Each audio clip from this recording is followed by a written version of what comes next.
This is the Golden Gate. It's the East Gate. It's known as the Mercy Gate to Jerusalem. As you can tell, it's been sealed up for a long, long time. To understand what is happening in Jerusalem today, you first need to understand this gate, not just its location, not just its history, but its meaning. Because this is not just another pile of old stones in an ancient city. This gate carries the weight of prophecy, and it always has. The Eastern Gate sits on the eastern wall of the old city of Jerusalem. It faces directly toward the Mount of Olives. Between them lies a valley, the Kidron Valley, a stretch of rocky ground that has witnessed more history than almost any place on earth. If you were to stand on the Mount of Olives at sunrise and look west toward the city, you would see the golden dome of the famous shrine. You would see the ancient walls, and set into those walls, lower than the other gates and sealed with heavy stone, you would see the Eastern Gate,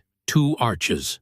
Blocked, silent, unmoved for centuries. The old city of Jerusalem has 8 gates. If you walk around the walls, you will pass through Herod's Gate in the north, the Damascus Gate, the New Gate, Jaffa Gate to the west, Zion Gate, and the Dung Gate to the south. And on the eastern side, you will find the Lion's Gate, and then this one, the Eastern Gate. But here is what makes this gate different from all the others. It is the only gate in the entire wall that is completely sealed. You cannot walk through it. You cannot open it. No one has passed through it in almost 500 years. And that is no accident. This gate has many names. Some call it the Golden Gate because of the way the Jerusalem stone glows in the morning light. Others call it the Gate of Mercy.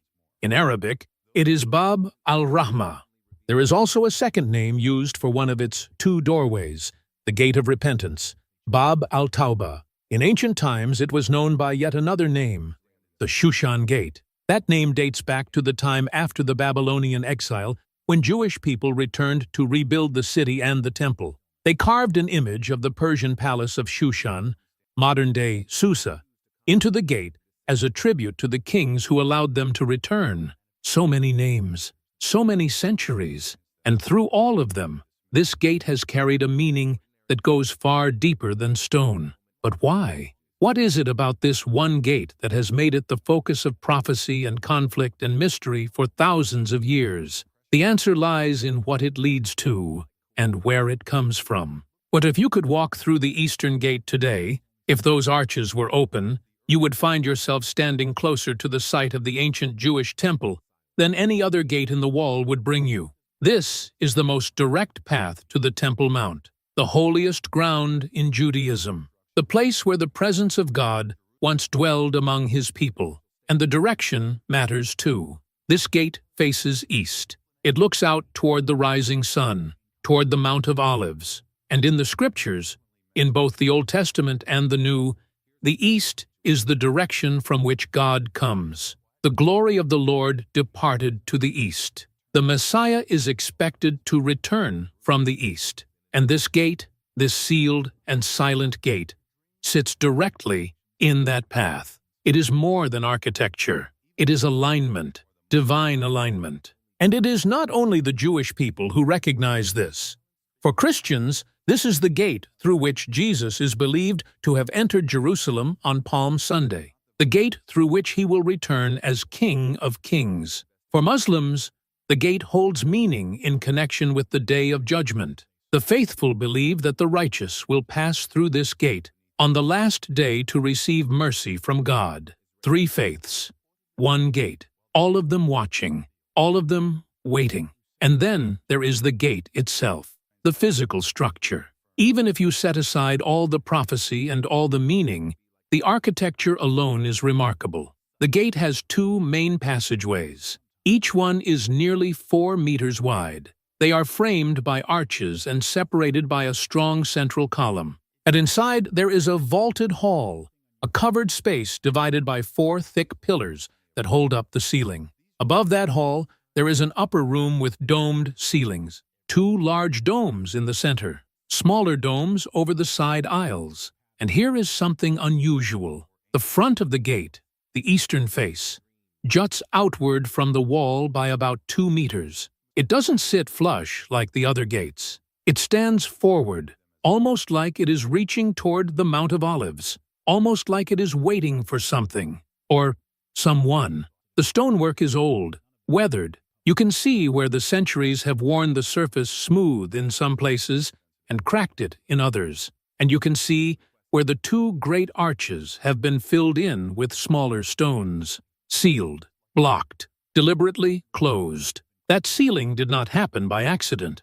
Yet it was not the work of time or decay. It was the decision of a man, a powerful man, a man who feared what might happen if that gate ever opened again. And that decision, made almost 500 years ago, is still shaping the world today. So who sealed it, and why? The answer takes us back to the year 1541, to an empire at the height of its power, and to a prophecy that an emperor thought he could stop. He was wrong. In the 16th century, the Ottoman Empire was the most powerful force on earth. Its armies had conquered lands stretching from the borders of Persia to the gates of Vienna. Its navy ruled the Mediterranean.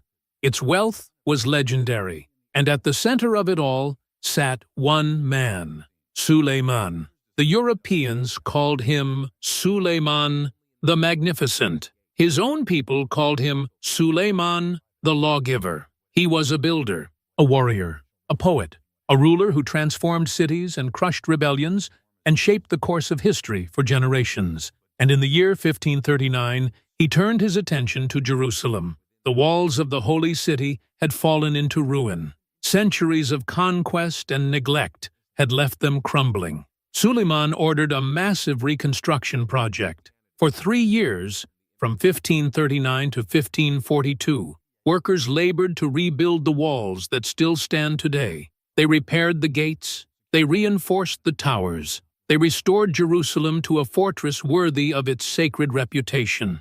But then, Suleiman did something strange. In 1541, in the middle of the reconstruction, he gave an order that no one has ever fully explained. Seal the eastern gate, not repair it, not rebuild it, seal it. And massive stones were hauled into place. Mortar was packed between them. The two great arches that had stood open for centuries were blocked forever. And when the work was done, the eastern gate was no longer a gate at all. It was a wall. Why? There are no official documents, no royal decrees, no letters or records explaining the decision.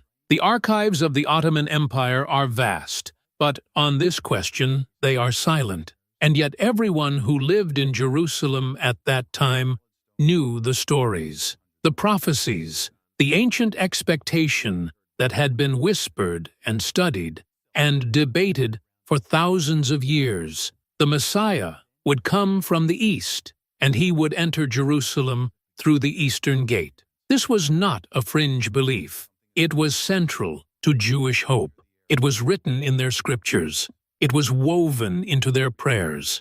And Suleiman, though he was a Muslim, was certainly aware of it. He ruled over Jewish communities. He heard their teachings. He knew what they believed. And whether or not he believed it himself, he was not willing to take any chances. So he sealed the gate. But that was not enough, because even a sealed gate can be unsealed. Stones can be removed. Mortar can be broken. A determined man with enough time and enough will could open that gate again. So Suleiman added one more layer of protection. He built a cemetery right in front of the eastern gate, directly in the path of anyone who might try to approach it. He established a Muslim graveyard, tombs and headstones, and the bones of the dead, hundreds of graves, spreading out from the sealed arches like a field of silence. And this was not random. This was strategy. According to Jewish law, according to the book of Leviticus, a priest is forbidden from coming into contact with the dead. If a Cohen, a descendant of the priestly line of Aaron, walks through a graveyard, he becomes ritually impure. He cannot perform his sacred duties until he is cleansed. And the Messiah, according to tradition, would come from that priestly line. So Suleiman placed the dead between the Messiah and his gate, a wall of stone reinforced by a field of graves, a spiritual blockade designed to stop what heaven had promised. It was bold, it was calculated, and it was, Suleiman believed, final. But here is what Suleiman did not know. More than 2,000 years before he was born, long before the Ottoman Empire existed, a prophet named Ezekiel had already seen what would happen to this gate. And Ezekiel was a priest. He lived during the time of the Babylonian exile when Jerusalem had been destroyed and the Jewish people had been carried away as captives. And in that dark time, God gave him visions, visions of the temple, visions of the glory of the Lord, visions of a gate. And in one of those visions, God spoke directly about the eastern gate. This gate shall remain shut. It shall not be opened, and no one shall enter by it. For the Lord, the God of Israel, has entered by it. Therefore it shall remain shut. Ezekiel 44:2. Read those words again. The gate shall remain shut. It shall not be opened. No one shall enter by it. Ezekiel wrote this around 570 years before Christ, more than 2,000 years before Suleiman. And yet his words describe exactly what Suleiman did, as if he were watching from across the centuries. Suleiman thought he was defying prophecy. He thought he was blocking the plan of God. He was fulfilling it. Every stone he placed in that arch, every layer of mortar his workers spread, every grave dug in front of that gate, all of it, was doing exactly what the prophet had already said would happen. The gate shall remain shut, and it has, for almost 500 years. An emperor tried to fight heaven, and heaven used him like a tool in its hand. His resistance became obedience. His defiance became confirmation. The very act he designed to stop the prophecy became the proof that the prophecy was true. This is the way God works. He does not force. He does not panic. He simply waits. And when men rise up to oppose his word, he weaves their rebellion into his plan. Suleiman is long dead. His empire is gone. But the gate he sealed still stands, and the prophecy he tried to stop is still moving forward. Because there is something else Ezekiel saw, something that comes after the sealing, something that Suleiman never read, or, if he read it, he did not understand. The gate will not stay sealed forever. One day, according to the prophet, the glory of the Lord will return, and it will come from the east, and it will enter through that very gate. The same gate that witnessed the departure of God's presence will witness its return. And when that day comes, no wall of stone and no field of graves will be able to stop it. But that raises a question that is harder to answer, a question that reaches back even further than Suleiman, further than Ezekiel, all the way back to the very words of God himself. What exactly did the prophet see? And how does this one gate connect to the biggest story ever told? The answer is waiting in the scriptures, and it will take your breath away. The Eastern Gate is not just a gate. It is a thread that runs through the entire Bible, from the prophets of the Old Testament to the apostles of the New, from the glory of God departing in judgment to the King of Kings returning in triumph. And when you trace that thread, when you follow it from beginning to end, you will see with something that cannot be an accident, a pattern so precise and so consistent that it could only have been designed by a mind far greater than any human mind. This is the story the scriptures tell. And it all begins with a man named Ezekiel. Ezekiel was a priest. He was also a prophet. He lived during one of the darkest times in the history of Israel, the years of the Babylonian exile. Jerusalem had been conquered. The temple had been destroyed. The people of God had been dragged away in chains to a foreign land. And in that place of sorrow and loss, God gave Ezekiel visions, not dreams, not imagination, visions sent directly from heaven. And what he saw would echo across the centuries. In the 10th chapter of his book, Ezekiel describes something almost too painful to read. He saw the glory of the Lord, the visible presence of God himself, rising up from above the cherubim in the temple. He watched as that glory moved from the inner sanctuary to the threshold of the house, and then he watched as it left. The glory of the Lord departed. It moved east, out of the temple, out of the city, and it came to rest on the mountain that is on the east side of the city, the Mount of Olives. Do you understand what this means? The presence of God, the presence that had filled the temple with fire and cloud and power, left. It withdrew. It departed through the east gate and settled on the mountain across the valley. This was not just a vision. This was a picture of what Israel's disobedience had caused. God was leaving, not because he wanted to, but because his people had turned away. And a holy God cannot dwell in the midst of unrepentant sin. It was a moment of divine sorrow, a moment of separation, and the path of that departure ran directly through the eastern gate. But Ezekiel saw something else.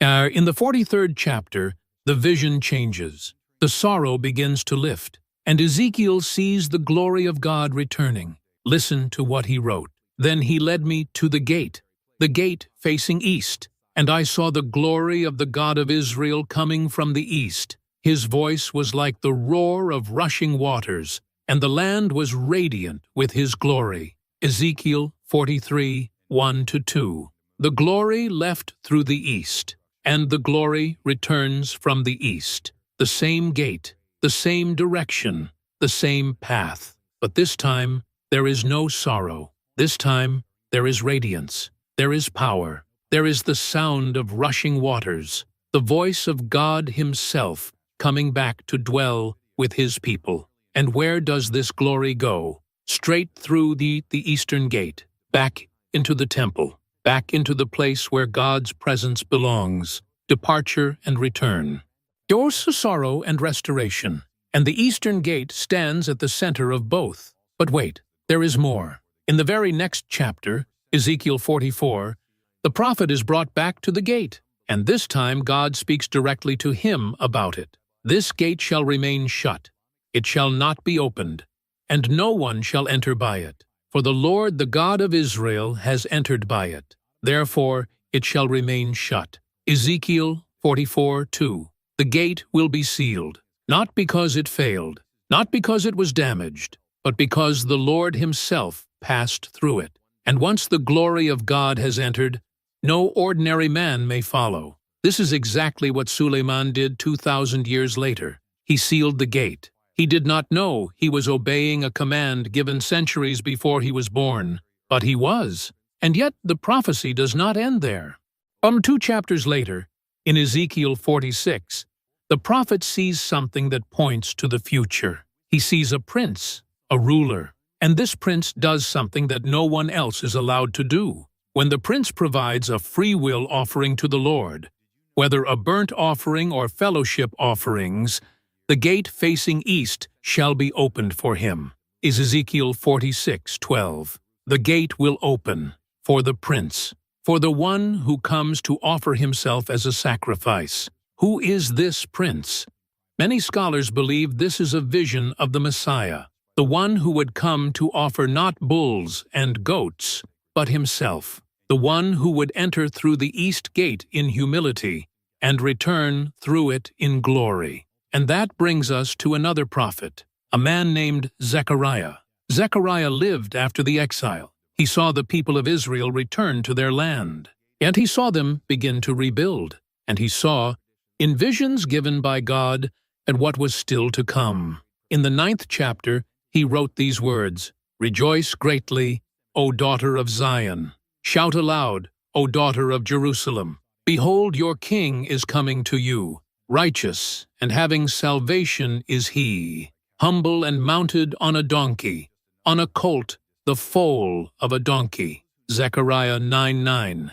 A king coming to Jerusalem, humble, riding on a donkey. This is not the picture of a conquering warrior. This is not the entrance of a military hero. This is something else entirely. A king who comes in peace, a king who comes to save. And 500 years after Zechariah wrote those words, they came true. It was the week before Passover. Jesus of Nazareth was approaching Jerusalem. He had sent his disciples ahead to find a donkey. And when they brought it to him, he mounted it and began to ride down the Mount of Olives, across the Kidron Valley, toward the eastern gate. The crowd saw him coming. They spread their cloaks on the road. They cut branches from the trees and waved them in the air, and they shouted words that echoed the ancient psalms. Hosanna! Blessed is he who comes in the name of the Lord. Blessed is the coming kingdom of our father David. Hosanna in the highest. Mark 11:9-10. Hosanna. It means save us. Save us now. And Jesus rode through that gate, into the city, into the temple, just as the prophets had said he would. Zechariah's prophecy was fulfilled. A king had come, humble, riding on a donkey, entering from the east. But this was not the end of the story. It was only the beginning. Within days, Jesus would be arrested, and he would be tried. He would be beaten and mocked and nailed to a cross. He would die, and on the third day he would rise again. And then, 40 days later, he would return to the Mount of Olives, the same mountain where the glory of God had rested in Ezekiel's vision, the same place where his journey into Jerusalem had begun. And there, in front of his disciples, he ascended into heaven. But before he disappeared into the clouds, 2 angels appeared, 2 messengers dressed in white, and they spoke words that still echo today. Men of Galilee, why do you stand here, looking into the sky? This same Jesus, who has been taken from you into heaven, will come back in the same way you have seen him go. Acts 1:11. The same way, from the Mount of Olives, from the east. And the prophet Zechariah saw this too. On that day his feet will stand on the Mount of Olives, east of Jerusalem.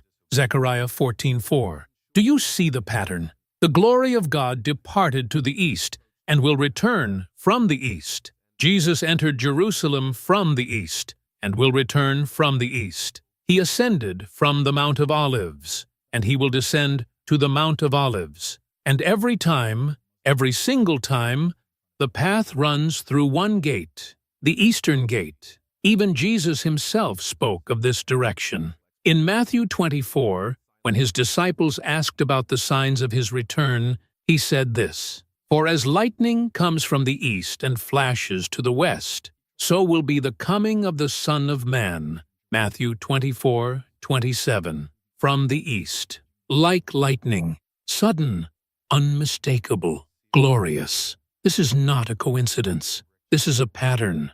Isn't that a divine pattern, woven into geography and history and scripture? A pattern that says, over and over again, the King is coming, and he is coming from the east, and he will pass through this gate, the gate that was sealed by an empire, the gate that is guarded by the dead, the gate that has waited in silence for 500 years. The prophets saw it. The scriptures declare it. And now, in our time, something may be happening that confirms it. But before we get to that, there is one more piece of the puzzle, one more discovery that adds a layer of meaning so powerful it will leave you breathless. Because in 1969, buried beneath the sealed stones of the Eastern Gate, someone found another gate. The year was 1969. Spring had come to Jerusalem, and with it came the rains. Here for several days, heavy showers poured down on the ancient city. The stone streets ran with water. The ground around the old walls became soft and saturated, and near the Eastern Gate, where centuries of dirt and debris had piled up against the sealed arches, the earth grew unstable. A young man was studying in Jerusalem at that time. His name was James Fleming. He was an archaeology student, and like many who came to the Holy City, he was fascinated by its history, especially the history written in its walls and gates. One day, Fleming made his way to the Eastern Gate. He wanted to examine the sealed structure up close, to study the stones, to see for himself the gate that prophecy had spoken of for thousands of years. He approached carefully. The ground near the wall was uneven, muddy from the recent rains. He stepped forward to get a better look, and then the earth gave way beneath him. Without warning, Fleming fell. The rain-soaked ground collapsed, and he dropped into a hole that had opened directly in front of the gate. Startled and shaken, he found himself standing in a space that no one had seen in centuries. He looked around, and what he saw took his breath away. There, beneath the current gate, beneath the stones that Suleiman had sealed, was another gate, an older gate, a buried gate, a gateway that had been covered and forgotten for hundreds of years. Fleming could see the outline of the ancient arch. He could see the stones, different from the ones above, older, worn by a different age. This was not part of the Ottoman construction. This was something far more ancient. He had fallen through time. For a few moments, Fleming studied what he could. He took mental notes. He tried to understand what he was seeing, but he knew he didn't have long. The hole was unstable. The area was sensitive, and soon enough, authorities would arrive. And they did. When word spread about what Fleming had found, the area was quickly sealed off. Further excavation was prohibited. Access was denied. The hole was filled in, and the buried gate was hidden once again. But the discovery could not be erased. Fleming had seen it, and he told others what he had seen. And the implications of that discovery have echoed through the decades ever since. Because if there is an older gate beneath the current one, then which gate did Jesus pass through? Think about it. As the gate that stands today, the gate that Suleiman sealed, was built in the 6th or 7th century. That is hundreds of years after Jesus walked the streets of Jerusalem. The gate that existed in Jesus' time was a different structure, an earlier structure, and that earlier structure may be exactly what Fleming found. Many scholars now believe that the buried gate, the one hidden beneath the sealed arches, is the original Eastern Gate, the gate that stood in the time of Christ, the gate through which Jesus rode on a donkey, while the crowds shouted Hosanna, the gate of the first coming. And if that is true, then the current gate, the one that sits sealed and silent above it, represents something else entirely, the gate of the second coming. Two gates, one on top of the other, one fulfilled, one waiting. The lower gate welcomed the king when he came in humility. The upper gate will welcome him when he comes in glory. One hidden beneath the earth, buried like a seed that has already sprouted. One visible to all, sealed like a door that has not yet been opened. This is not just archaeology. This is theology written in stone. And here is what makes it even more remarkable. The discovery did not happen because someone went looking for it. It happened because the ground gave way. The earth itself opened up, at the exact spot where prophecy had been fulfilled, and revealed a hidden witness. Some would call that an accident, a coincidence, a lucky break. But for those who understand how God works, this was something else. God does not shout. He does not force. He reveals, quietly, precisely, at exactly the right moment. For almost 2,000 years, that lower gate had been buried, hidden, forgotten. And then, in 1969, just over 20 years after Israel was reborn as a nation, the earth opened and showed it to the world, as if to say, remember what happened here. Remember who passed through this gate, and remember he is coming back. The authorities may have sealed the hole. They may have blocked further research, but they could not undo what was seen. They could not erase what was revealed. There are two gates at the eastern wall of Jerusalem. One has already served its purpose. The king entered through it 2,000 years ago, humble, riding on a donkey, coming to save. The other is still waiting, sealed by an empire, guarded by the dead, silent for 500 years, but not forever. Because the prophets say that gate will open again, and when it does, it will not be for a humble teacher on a donkey. It will be for the King of Kings, coming in glory, coming to reign. And that brings us to the question that everyone is now asking. Is that moment closer than we think? Because something is happening at the Eastern Gate, something that pilgrims and worshippers and visitors have started to notice, something that has never happened before, Not in all the centuries since Suleiman sealed those arches. The gate is not just sitting there anymore. The gate, some say, is moving. For almost 500 years, the Eastern Gate has been silent, sealed, still, unmoved. Empires have risen and fallen. Wars have swept across the land. Armies have marched past those ancient stones. And through it all, the gate has remained exactly as Suleiman left it, blocked, quiet, waiting. But now, something is different. In recent years, and especially in recent months, people have started to report things, strange things, things that are hard to explain, things that make even the skeptics pause and wonder. These are not wild claims from people looking for attention. These are quiet testimonies from pilgrims, from tour guides, from local residents who have lived near the old city their entire lives, people with nothing to gain and no agenda to push. They are simply saying what they have seen, what they have heard, what they have felt, and what they are describing is deeply unsettling. Some speak of cracks, not the slow weathering of ancient stone, not the normal wear of centuries, but new cracks,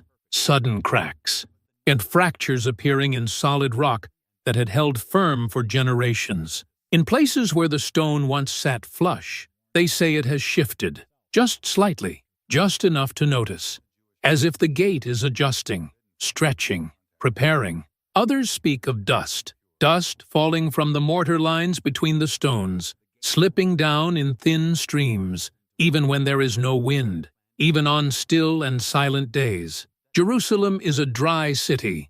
Dust is everywhere, but dust falling from a sealed wall that has not moved in 500 years, that is something different. That raises questions no one can easily answer. And then there are the tremors, not earthquakes, not the rumble of construction, something subtler, deeper, a vibration felt beneath the feet, a pulse rising from the ground. And those who have felt it say it is unlike anything they have experienced before. It does not shake the body. It does not rattle windows or knock objects from shelves. It is gentle, almost imperceptible, but it is there, like a heartbeat beneath the stone, like something ancient stirring awake. And perhaps strangest of all are the sounds. Some who have stood near the gate in the early morning, or late at night when the crowds are gone and the city is quiet, say they have heard something, a low rumble, a groan, a sound rising from deep within the wall or from beneath the ground, not loud, not constant, but present, persistent, a pressure building behind a great door, ancient hinges slowly remembering how to turn. Now, let us be clear. These reports have not been officially verified. No government agency has issued a statement. No scientific team has published findings. And there are plenty of skeptics who dismiss all of this without a second thought. They say it is erosion, normal erosion, the kind that happens to any ancient structure exposed to sun and wind and rain for centuries. They say the cracks are nothing unusual. The dust is nothing unusual. The tremors, if they exist at all, are simply the natural seismic activity of a region that has always experienced earthquakes. From a scientific standpoint, these explanations seem reasonable. Stone expands and contracts with temperature changes. Mortar degrades over time. The earth beneath Jerusalem is geologically active. These are facts. But here is what the skeptics cannot explain. The timing. Why now? Why, after 500 years of silence, are these things being noticed? And why are cracks appearing in stonework that has stood firm through world wars and earthquakes and centuries of harsh weather? And why, at this moment in history, when so many other signs seem to be converging, is the Eastern Gate suddenly drawing attention? For those who believe the Scriptures, this is not random. This is not erosion. This is expectation. The Bible tells us that God does not always move with thunder and fire. Sometimes He moves with a whisper. Sometimes He moves so quietly that only those who are watching will notice. Think of the prophet Elijah. He stood on a mountain, waiting for God to speak, and a great wind came. But God was not in the wind. and an earthquake came, but God was not in the earthquake. And a fire came, but God was not in the fire. And then, after the fire, came a still, small voice, a gentle whisper, and that was where God was found. Think of how Jesus entered the world, not with armies, not with trumpets, not with the blinding glory that the angels behold. He came as a baby, in a manger, in a forgotten town, so quietly that the world almost missed it. God moves in whispers before he moves in thunder. He stirs the dust before he shakes the earth. He cracks the stone before he breaks the seal. And maybe, just maybe, that is what is happening now. The Eastern Gate has been sealed for 500 years, but sealed is not the same as dead. Closed is not the same as finished. And silence does not mean that nothing is happening. For those with eyes to see, the signs are there. The cracks, the dust, the tremors, the sounds. Not proof, not yet, but hints, whispers, the first faint stirrings of something that prophecy declared long ago. The gate will not remain sealed forever. The king will return, and when he does, no wall of stone will stand in his way. But until that day, the watchful wait. They listen. They notice the small things that others overlook. They understand that the greatest events often begin with the smallest signs: a crack in a stone, a handful of dust, a tremor beneath the feet. To the spiritually deaf, these are nothing, background noise, the ordinary decay of an old building. But to the spiritually alert, to those who have read the prophecies and believe the promises, these are not signs of decay. They are signs of approach. The king is coming, and the gate, after 500 years of silence, may finally be preparing to open. But where exactly is this gate? And why does its location matter so much? To answer that, we need to step back and look at something most people never notice. A sacred alignment hidden in the very geography of Jerusalem. A straight line that runs from the Mount of Olives through the Eastern Gate and into the heart of the Temple Mount. A line that the prophets saw. A line that Jesus walked. A line that points directly to the place where the glory of God will return.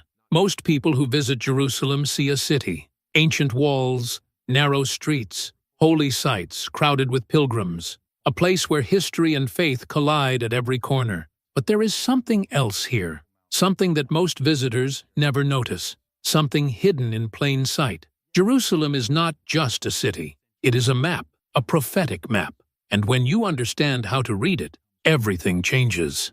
But look at the layout of the land.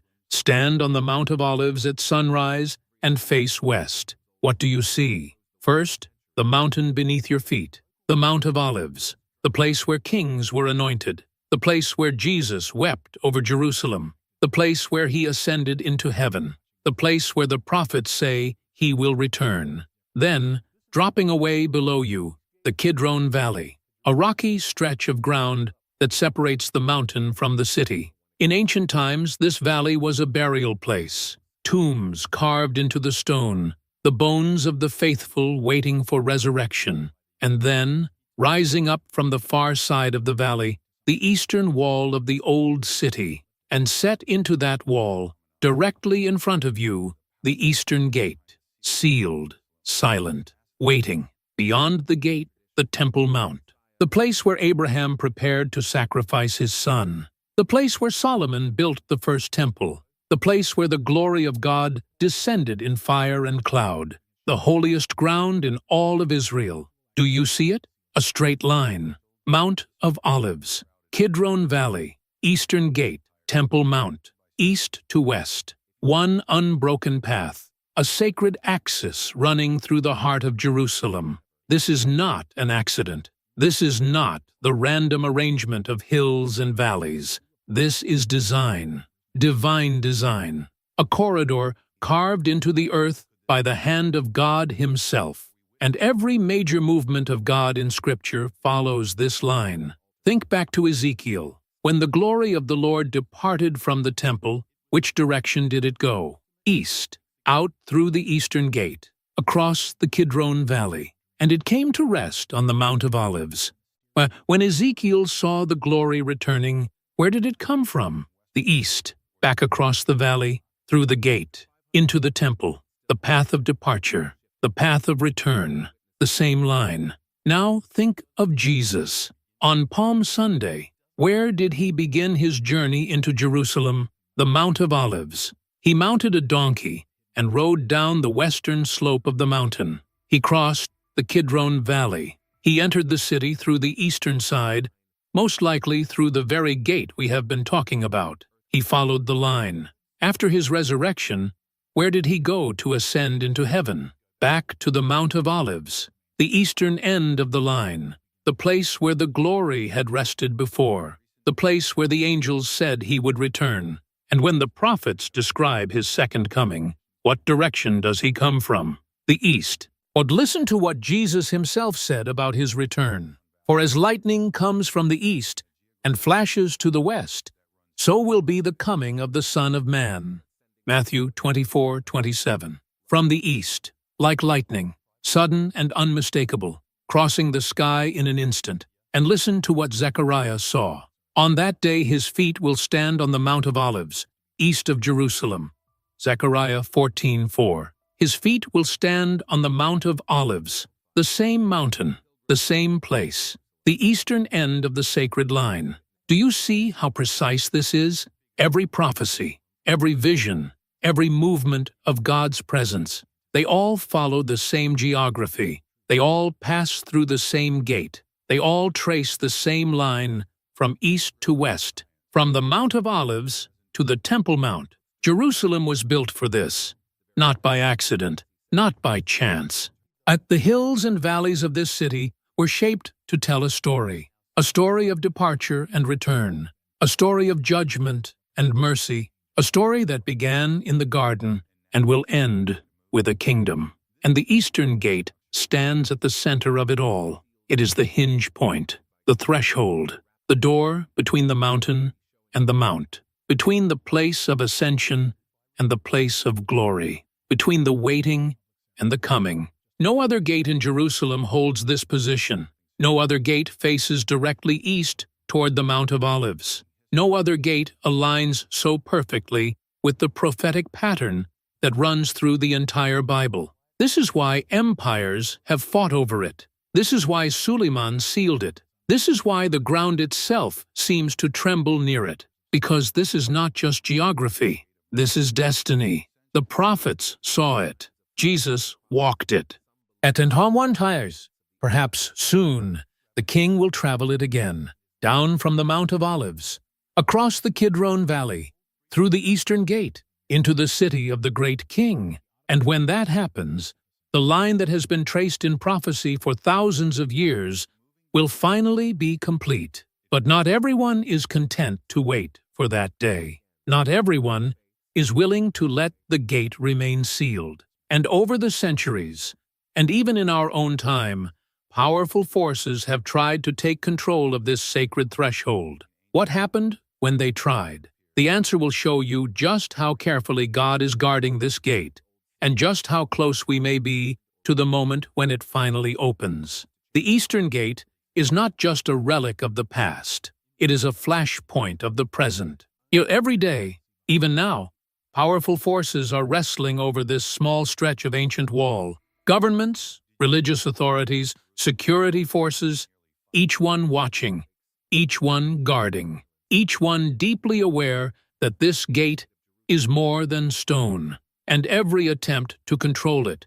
to open it, to destroy it, has failed. Let me tell you what has happened here, not centuries ago, but in living memory. The Muslim cemetery still stands in front of the gate, the same graveyard that Suleiman established almost 500 years ago. Rows of tombs and headstones spread out from the sealed arches, a field of the dead blocking the path. This cemetery is not abandoned. It is maintained, it is protected, and it is part of a larger claim, a claim of religious authority over the Temple Mount and everything around it. And since 1967, since the Six-Day War, when Israel recaptured the Old City, the Temple Mount has been administered by the Jordanian Islamic Waqf. This is the religious trust that oversees Muslim holy sites in Jerusalem, and the Waqf has guarded the Eastern Gate carefully. For decades, access to the gate was restricted. The interior space, the vaulted hall behind the sealed arches, was used as a prayer room. But in 2003, Israeli authorities closed it down. Why? Because of concerns about groups connected to Hamas operating inside, because of unauthorized construction, because of reports that ancient Jewish artifacts were being damaged or removed. The site became a source of tension, protests,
apocalyptic. In 1541, Sultan Suleiman the Magnificent didn't simply decide on a whim. Not as a humble servant on a donkey, but as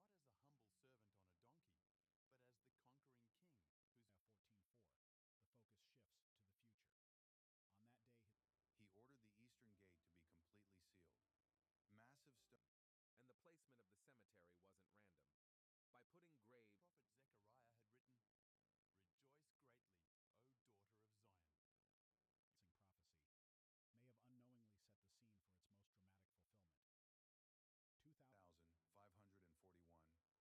stone. And the placement of the cemetery wasn't random. By putting grave, prophet Zechariah had written, "Rejoice greatly, O daughter of Zion."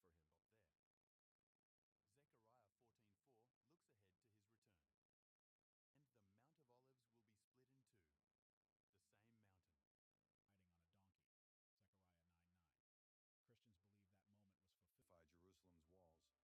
may have unknowingly set the scene for its most dramatic fulfillment. 2541, something remarkable happened. Something that would shape Jerusalem. The gate.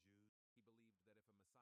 Suleiman made one particular decision that has left may have actually become part of the prophecy. What he meant as prevention might have been believers. It was prophecy unfolding with remarkable precision. Long before that day, the prophet Zechariah. Strong military leadership, Suleiman turned his attention to Jerusalem, a city sacred to Jews. He believed that if a Messiah truly came, he would have to perform resurrection to pass through, raising the footsteps split mountains. The gate that once welcomed his feet will stand on the Mount of Olives east of Jerusalem, and the Mount of Olives will be split in. Stones and mortar were used to block the two arches of the gate. Since then, no one's in the direct path of the gate. Suleiman unknowingly set up the ultimate test of divine. That moment was fulfilled in Jesus' first coming. But the prophecy doesn't stop. Rode on a donkey and passed through the eastern gate. It wasn't random. For was at the height of its power. Known for his grand architectural projects and the same direction, the same gate. But this time, filled during Jesus' first coming. But the prophecy continues. In Zechariah, scholars, theologians, and prophecy watchers in awe to this day. Preparation,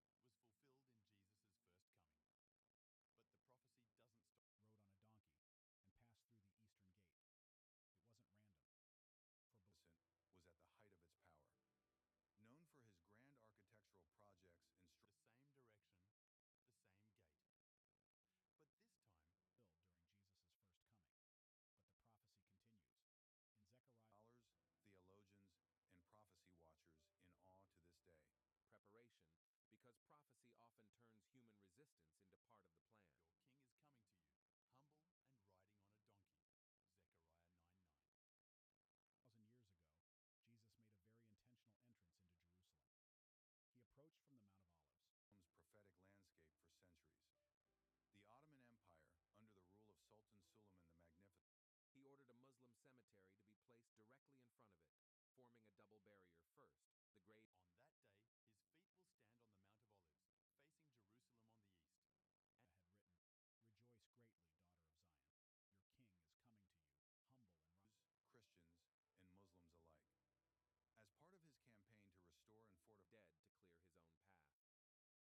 Directly in front of it. This, too, was no coincidence. In Levitical law, a Kohen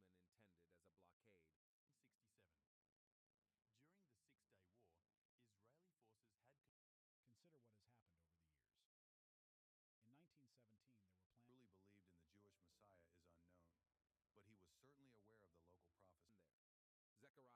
first arrival. Not a humble servant on a donkey. This time, the Lion of Judah. Same stage, same setting, but a completely different. But as a reigning king whose arrival changes the landscape itself. The gate that once welcomed. Silent. There was no military threat, no pressing political reason. And yet, in trying to stop prophecy, the Sultan may have arranged the perfect stage for its fulfillment. The threshold that received the sacrificial lamb will one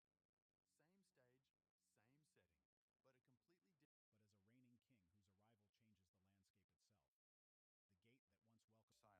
Yet this time, not as a humble servant on a donkey. Decree or document has ever surfaced to explain why he did it. The records are. Only someone capable of commanding resurrection could cross that threshold. British forces captured Jerusalem,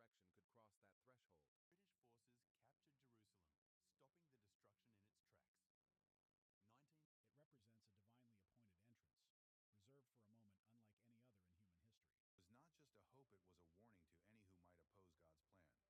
Whether Suleiman donkey. Jesus fulfilled that prophecy with precision, but the prophecy didn't end. Warning that only the Messiah may enter. The plan was dropped. 1993. British forces captured Jerusalem, and the destruction never happened.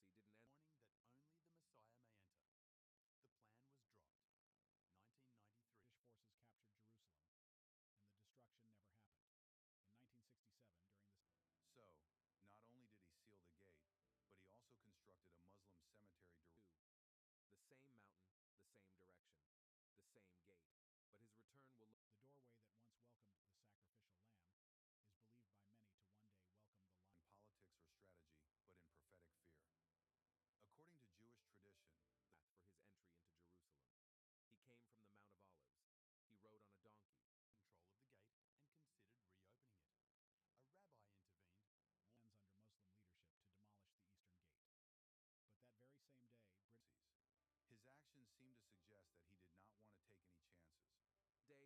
will stand on the Mount of Olives, east of Jerusalem, and the mountain will split in two. Consider the record.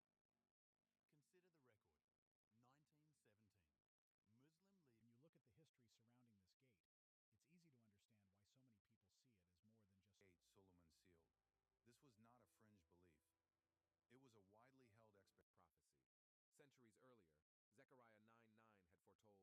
Muslim leader. When you look at the history surrounding this gate, it's easy to understand why so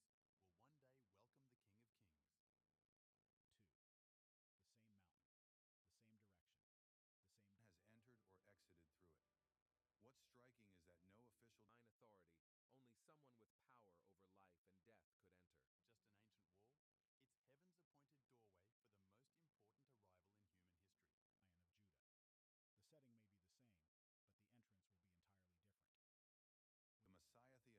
not a fringe belief. It was a widely held Prophecy. Centuries earlier, Zechariah 9:9 had foretold, "Rejoice greatly." Prince of Peace will one day welcome the King of Kings. 2. The same mountain, the same direction, the same has entered or exited through it.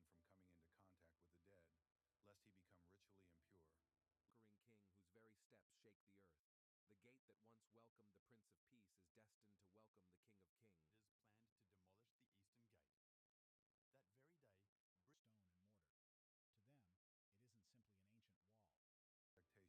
heaven's appointed doorway for the most important arrival in human history. Lion of Judah. The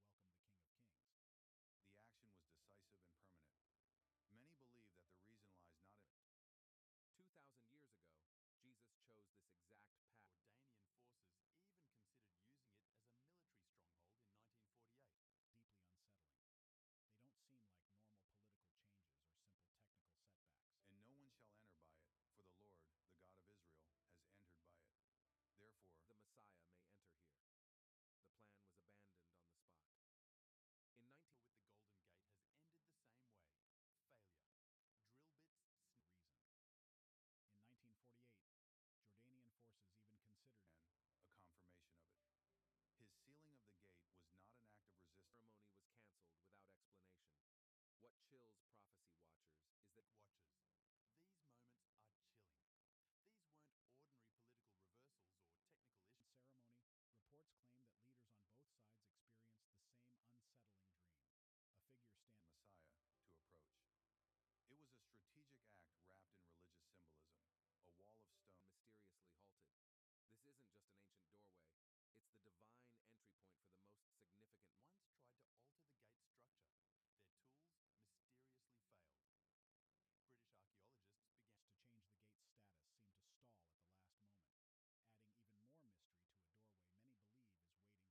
44:2, stopping the demolition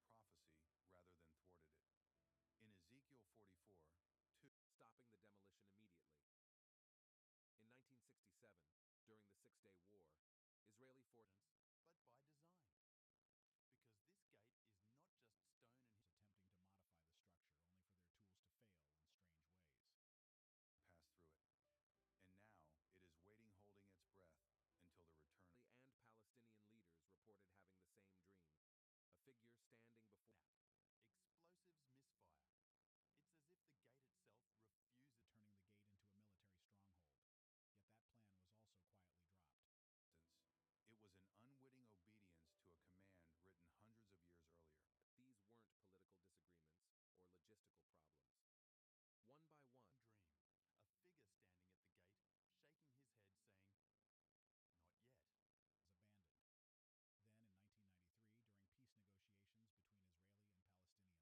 by one, dream, a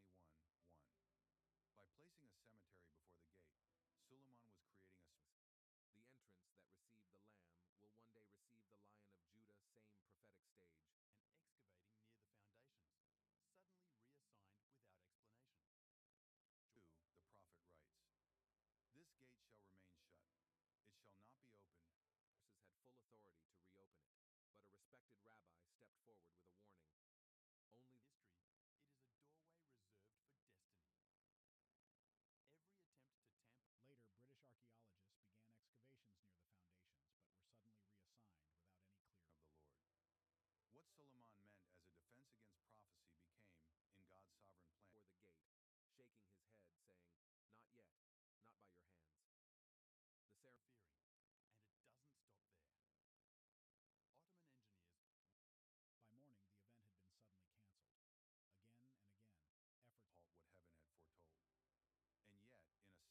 twist of divine irony, gate entirely. That very day,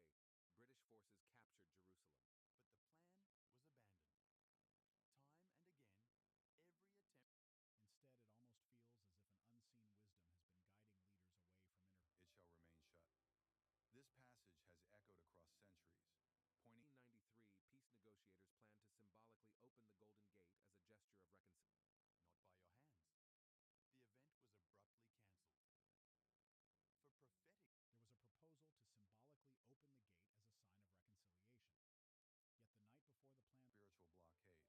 pointing 1893, peace negotiators planned to symbolically open the Golden Gate as a gesture of reconciliation. Not by your hands. The event was abruptly cancelled. For prophetic, There was a proposal to symbolically open the gate as a sign of reconciliation. Yet the night before the plan, spiritual blockade, making it nearly impossible for any priestly figure, let alone the prophesied, but a completely different kind of entrance. Now you can see why every attempt to alter this gate has been blocked, diverted, or simply dissolved into thin air. Not by coincidence. interfering with the gate. And the pattern doesn't end there. There are stories of Ottoman engineers to a sacred mystery. The gate is sealed not because man commanded it, but because God already. reconciliation. But the night before the event, something unexpected happened. Both Israeli It's as if unseen wisdom was steering leaders away from standing before the gate, shaking his head and saying, "Not yet, not by your hands." Reinforced by a field of graves, a bold attempt by an earthly empire to moment in history. In 1917, Muslim leaders planned to destroy the Delegations, official statements, and global headlines. But this deeper, like a heartbeat beneath the stone, as if no explanations, not even denials. Jesus himself warned that his return say more than words ever could. Because moments loud nor constant, but they are persistent. Louder than words, prophecy doesn't usually break into principle echoes here. The inner chambers of the Golden Gate seem like coincidences, but feel like something more. Slowly preparing to turn once more. Though these signs, ancient scriptures suddenly revealing new meaning. Just an official wall of silence. They chose silence. But perhaps, especially by those who come to pray or stand in stillness. Normally, any unusual people at the same time. Through ancient scriptures. Just a quiet official stillness. Groans or low rumbling sounds reported by some when governments refuse to comment on something this first the hidden awakening, then the visible manifestation. Through ancient scriptures that suddenly take on new meaning. They are not easily dismissed.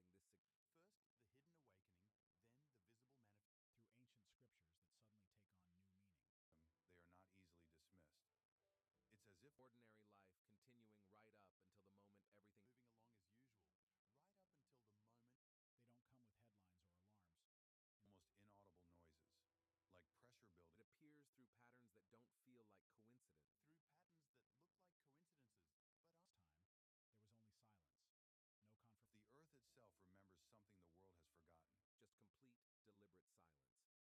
Among the most frequently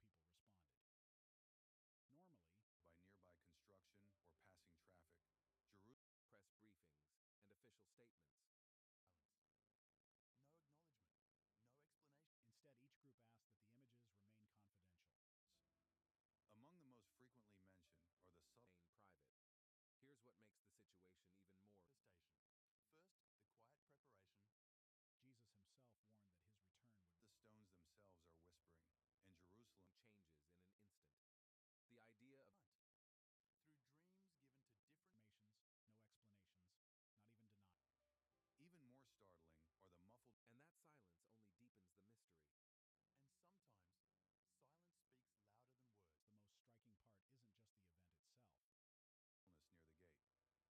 Intriguing.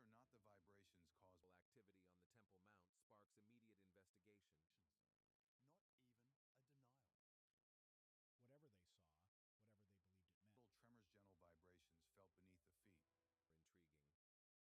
response from Israeli authorities. Reportedly opening while the exterior remains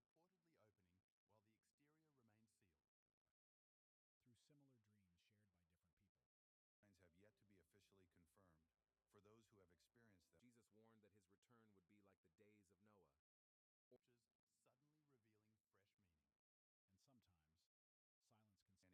days of Noah. Suddenly revealing fresh meaning. And sometimes, silence can standing near the gate. These sounds are neither. For others, the meaning felt even more profound. If the Messiah were to come, he would have to overcome death itself to pass.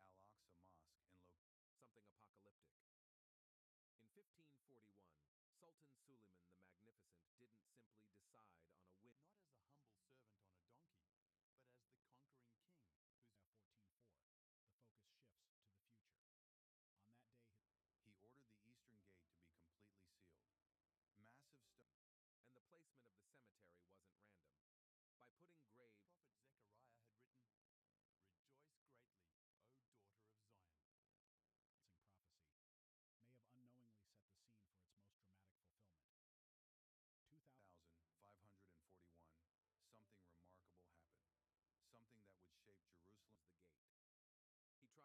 away prophecy itself, but even sealing it wasn't enough for him.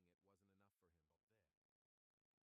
Zechariah 14:4 looks ahead to his return. And the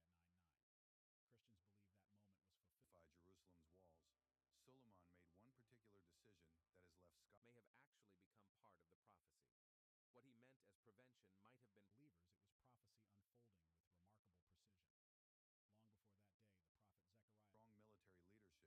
What he meant as prevention might have been Believers, it was prophecy unfolding with remarkable precision. Long before that day, the prophet Zechariah strong military leadership. Suleiman turned his attention to Jerusalem, a city sacred to Jews. Footsteps split mountains. The gate that once welcomed the his feet will stand on the Mount of Olives east of Jerusalem. he believed that if a Messiah truly came, he would have to perform resurrection to pass through, raising the